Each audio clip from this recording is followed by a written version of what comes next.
Assalomu alaykum qadrli do'stlar, salomatmisizlar?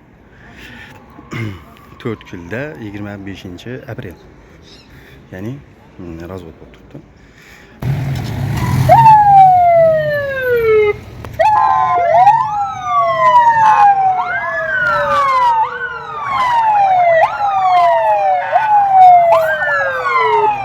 Fuqaroları, men profilaktika inspektori mayor Asanov hozirgi vaqtda prezidentning birinchi sonli qaroriga asos To'rtko'l rayonida mana xavfsiz hudud, xavfsiz mahalla tamoyili asosida profilaktika жұмыстары alib borilyapti. Сол себептен ichki ishlar bo'limi boshliq tarafidan hozirgi vaqtda bizlarga yo'riqnoma berdi. Ko'chalarda, jamoat joylarida tinchlikni saqlov, xavfsizlikning oldini olib, yolg'iz boshli семьяларning ahvolidan xabar olib, hamda mana hozirgi vaqtda yong'in xavfsizligi oyligi bo'yicha ham uyma-uy kiruv жұмыстары alib borilmoqda.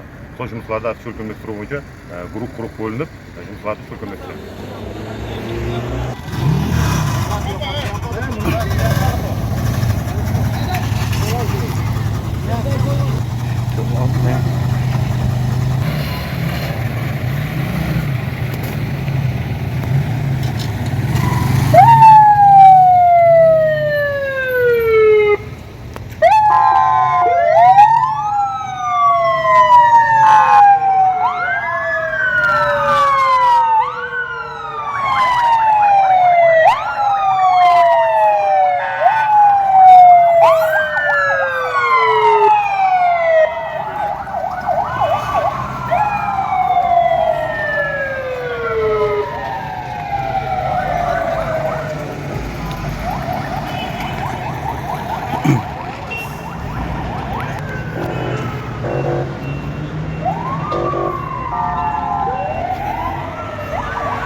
Hammasini kirib, qarich o'zingiz aqlni bundan boshlaysiz, yap qo'ying.